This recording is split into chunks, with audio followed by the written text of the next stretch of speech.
Hello and welcome. Today we're doing a question from LeetCode called Decode Ways. It is a medium. We're going to jump right into it. A message containing letters from A to Z can be encoded into numbers using the following mapping, where A is 1, B is 2, all the way to Z being 26. To decode an encoded message, all the digits must be grouped, then mapped back into letters using the reverse of the mapping above. There may be multiple ways. For example, 11106 can be mapped into AAJF or KJF, with a grouping of 1, 1, 10, 6, or 11, 10, 6. Note that the grouping 1, 11, 06 is invalid because 0, 6 cannot be mapped into F, since 6 is different from 0, 6.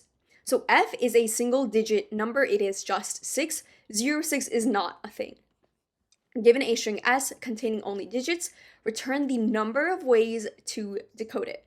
The test cases are generated so that the answer fits in a 32-bit integer. So we have string S, we want to return all the ways we have of decoding it. Example 1, we have S being 12. There are two ways to decode this. It could be either split as single digits, AB, or together as 12 being L. Example 2, we have 226, three ways to decode that. It could be 226, or 226, or 226. And example 3, we have 0, 6. There are 0 ways to decode this. 0, 6 cannot be mapped into F because of the leading 0, right? 6 is different than 0, 6. But even if we were to split it as single digits, 0 and then 6, 0 doesn't map to anything. We only go from 1 to 9, right? 1 to 9. There's no such thing as 0, so anything with a leading 0 would just have 0 outputs. Okay, again, S contains only digits and may contain leading zeros. So this is actually surprisingly simple. Let's take a look at example 2. Again, I have 226 over here. How many ways can I decode this? Well, first, let's say I just had that very first character of 2. How many ways can I decode this? The only thing I want to do is I want to see if this is a valid single digit character, if it falls between 1 and 9, which it does, so I can decode this by itself. So I have 1 total decoding. Now, if I look at my second character, so now I also have a second 2 at my disposal, how many ways can I decode this? Again, if this is a single valid decoding, I can just look at all the ways I had to decode to the character up until me and copy that over, appending my own character. So here I would just have 2 from here and just add my own 2 to still have 1 decoding. But now that I have 2 digits, I can also check if I am a valid double digit number. For that, I have to fall between 10 and 26, which I do, so 22 is also a valid decoding, which means I have 2 ways to decode this. Now, if I add a 6, 2, 2, 6, how many ways can I decode that? Well, first, let's just see what it would be with this added 6 as a single digit value. This falls between 1 and 9, so we're good to go. How many ways could I have decoded 22? There were 2 ways to do that with 2, 2, and 22. So all I'm going to do is just add 6 to the end of that, still having only 2 decodings. So we just append 6 to those decodings. And now we want to see if we can make a valid double digit decoding, which we can. So how many ways could I have decoded everything up until that double digit? So everything up until 2, there was 1 way to decode that, just 2, which means after 2, I'm going to append 26. And so we have 3 ways to decode this. So what we're going to do is use dynamic programming to build bottom up to find out the number of ways to decode our input string S. I'm going to be keeping track of an array, let's call it DP for dynamic programming, and here I'm going to store the number of ways to decode something. Say I have 0 characters. How many ways can I decode that? Nothing is just nothing, right? There's 1 way to decode it.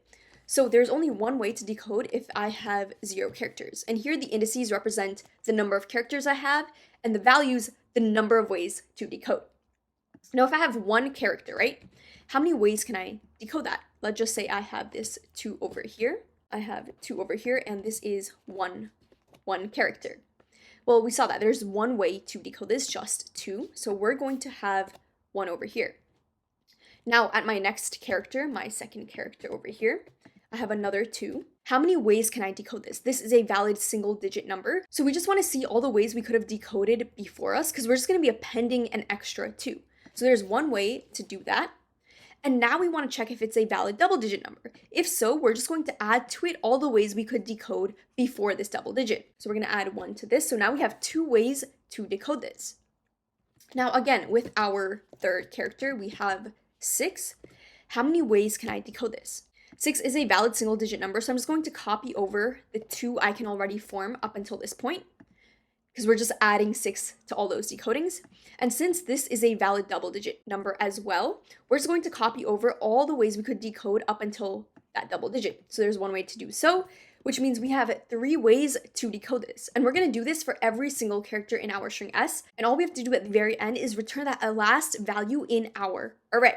So let's go ahead and code all of this up and then run through an example. Okay, to code this up, the very first thing I'm going to do is check if we have a leading 0 or not. So if S of 0 equals 0, then we just return 0. There's no way to decode this, right? We saw this in example 3. Leading 0 either as single digits or doubly cannot actually form a proper decoding. If that's not the case, that means we have a valid encoding for our first character. So there's one way to decode that.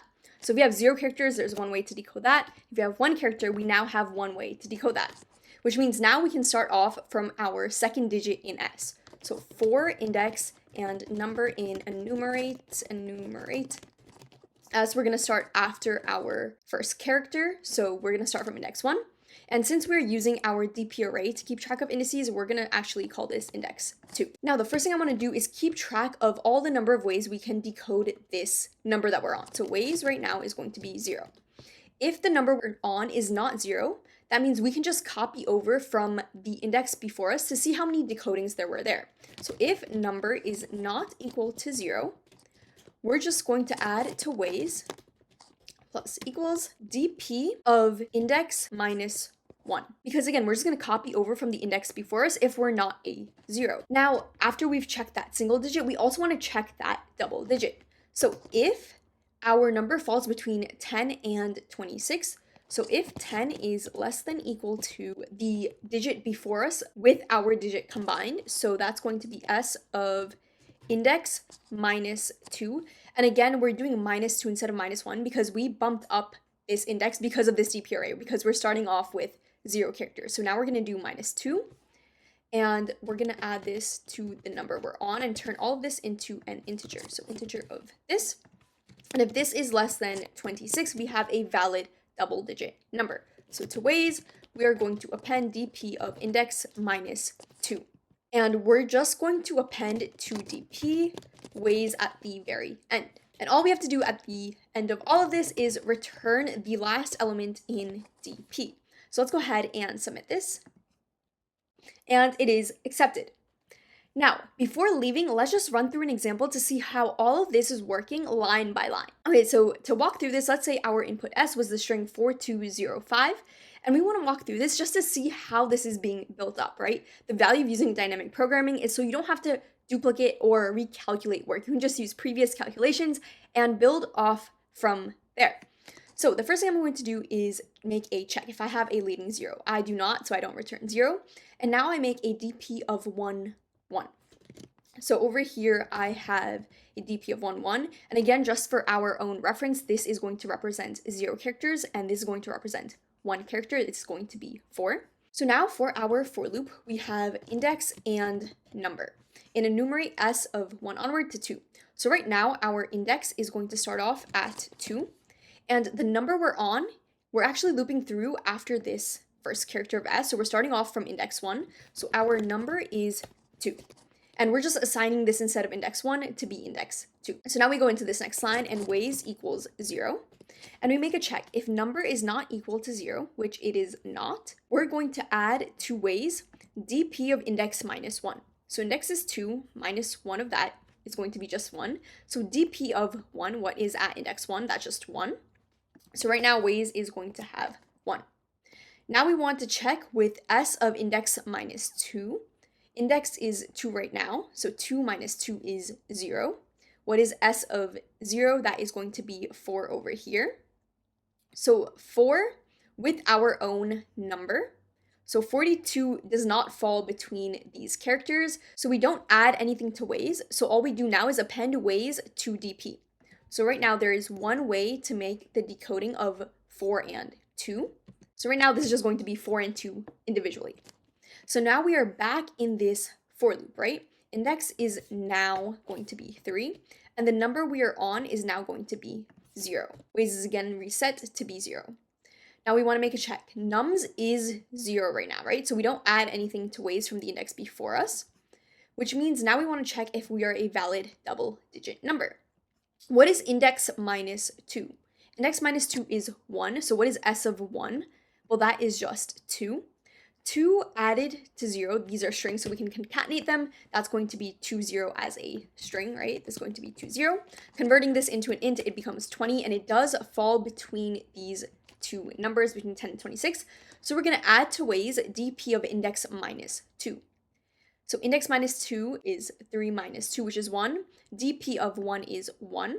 So that means there's one way to make this decoding. 1 over here, and we just saw 0. This was at index 3. We have 3 characters that we've seen.